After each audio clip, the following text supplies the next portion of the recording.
Hi friends, welcome to my Facebook blog. আজ আমি তোমাদের সঙ্গে একটা কেকের রেসিপি শেয়ার করব, কিন্তু যেটা গরমকালেও চলে। সবসময় সব কেক তো আর শীতকাল গরমকালে খাওয়া যায় না। একটা ফাজ কেক, যেটা উইথ কুল ভ্যানিলা আইসক্রিম দিয়ে আমরা খাই। তাহলে চলো রেসিপিটা শেয়ার করি। দেখো রেসিপিটা করার জন্য আমার কী লাগছে। এটা আছে হাফ কাপ ময়দা।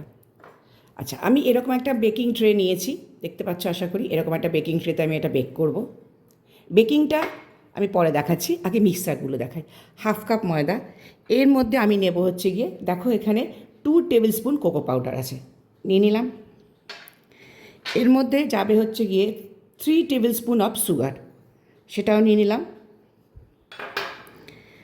যাবে হচ্ছে 1 টিস্পুন বেকিং পাউডার। আমি কিন্তু কোকো পাউডার এবং সুগারটা বলেছি টেবিল স্পুন, এটা টিস্পুন বেকিং পাউডারটা। এবং তারপর যাবে হচ্ছে গিয়ে আমার 2 table spoon of melted butter. আমার হাতটা লাগলো বলে এটা নড়ছে। যাই হোক, এটা 2 table spoon of melted butter, দেখতে পাচ্ছ। মেল্টেড বাটারটা আমি নিয়ে নিলাম।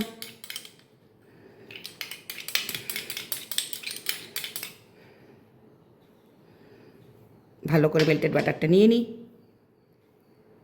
নিয়ে এবার এটাকে একটা মিক্স করলাম। এবার আমার এখানে আছে হচ্ছে গিয়ে 6 টেবিল স্পুন অফ মিল্ক। আমি মিল্কটা দিয়ে দিলাম। মাপগুলো কিন্তু ঠিকঠাকভাবে লিখবে, পরিমাণটা ঠিকঠাকভাবে মেনে নেবে। এবার আমি ব্যাটারটা রেডি করছি, ব্যাটারটা রেডি হোক। আচ্ছা, 6 টেবিল স্পুন মিল্ক আমি বললাম, 6 টেবিল স্পুন আমি এখানে দিয়েছি। যদি মনে হয় বাড়াবার দরকার হবে, সামান্য একটু বাড়াতে পারো। আমার মনে হচ্ছে এখানে আরেকটু লাগবে, আমি সামান্য আরেকটু মিল্ক দেবো। আমি এখানে আরও 4 টেবিল স্পুন মতন মিল্ক আরও দিলাম, কারণ আমার বাটারটা না ফুল মেল্টেড ছিল না, হাফ মেল্টেড ছিল, একটু দানা মতন ছিল। যদি ফুল মেল্টেড থাকতো তাহলে 6 to 7 টেবিল স্পুন দিলে এটা মিটে যেত। সেটাই হাফটা, বাদবাকিটা পরে আমার মেল্ট হলো। একটুখানি তোমরা দেখেছো দেওয়ার সময় একটুখানি কম মেল্ট ছিল। দেখো, মানে টোটাল আমি এখানে মোটামুটি 8 টেবিল স্পুন মতন মিল্কটা দিলাম, এবং টেবিল স্পুনগুলো একদম ভর্তি করে নেবে। এটা দেখো আমার তৈরি হয়ে গেল, ব্যাটারটা রেডি। এবার আমি ব্যাটারটা আমার যে বেকিং হবে যে ট্রেটাতে, এই ট্রেটাতে, এর মধ্যে কিন্তু আমি কোনো বাটার টাটার কিচ্ছু দিচ্ছি না। এর মধ্যে আমি এটাকে নিয়ে নেব। দেখো,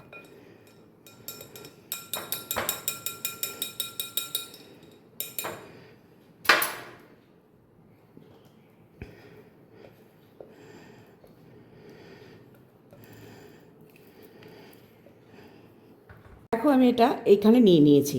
এটা আমার বেকিং বোল। আচ্ছা, তোমরা প্রশ্ন করতেই পারো যে কোনো পার্চমেন্ট পেপার বা কোনো বাটার আমি কেন গ্রিস করলাম না। তার কারণ হচ্ছে এইটা ফাজ কেকটা, এটা এরমভাবেই এখান থেকে কেটে বের করে খেতে হয়। এর আলাদা কোনো সিস্টেম বা ওরকম বেক হবে, আমরা কেটে পিস করবো, এরকম কোনো ব্যাপার নেই, ঠিক আছে। আর এটা হট খেতে মানে সার্ভ করা হয় খাবারটা, তার সঙ্গে উইথ আইসক্রিম, মানে অনেকটা চোকো লাভার মতো, কিন্তু চোকো লাভা তো শুধু খায়, এটা উইথ আইসক্রিম খায়। এটা আমি সরালাম। এইবার দেখে এর ওপর আমি কী দেবো। এটা আমি এই যে এটা টেবিল স্পুন, দেখতেই পাচ্ছ তোমরা, 3 টেবিল স্পুন আমি ব্রাউন সুগার নিয়েছি। তার সঙ্গে আমি নিয়ে নিচ্ছি 3 tablespoon of white sugar. আর তার সঙ্গে আমি নিয়ে নিচ্ছি হচ্ছে গিয়ে 1.5 tablespoon of cocoa powder. এখানে কিন্তু সবই টেবিল স্পুন, সব টেবিল স্পুনে আছে, শুধুমাত্র বেকিং পাউডারটা টিস্পুনে, বারবার বলছি। এবার এটাকে আমি মিক্স করলাম।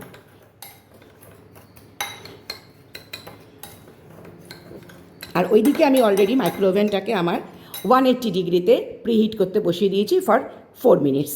এইবার এটা 180 ডিগ্রিতেই যাবে 25 to 30 মিনিটস বেক হবে।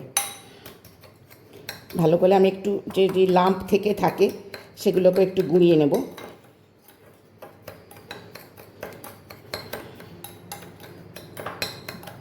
নিয়ে এটা রেডি হয়ে গেল। এইবার আমি এই ব্যাটারটার ওপর দিয়ে দেখো এটাকে স্প্রিঙ্কল করে দেবো।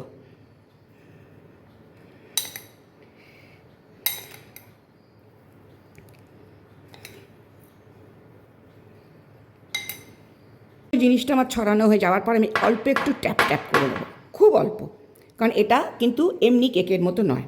আচ্ছা, এইবার আমি এখানে স্ট্যান্ডার্ড যে চায়ের কাপ হয়, সেই হাফ কাপ, চায়ের কাপের হাফ কাপ জল দিয়ে বয়েল করে নিয়েছি, একদম বয়েলড ওয়াটার দিয়ে আমি এটা ওপর দিয়ে ছড়িয়ে দেবো, এই বয়েলড ওয়াটারটা।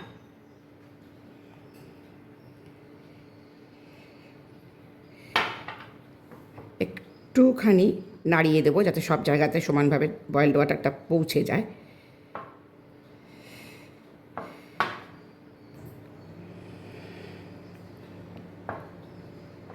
ব্যাস, এটা কিন্তু আর মিক্স হবে না। এবার এটা আমার চলে যাবে মাইক্রো ওভেনে বেক করার জন্য। দেখো ওভেনের লো র্যাকে আমি এটা বসিয়ে দিয়েছি।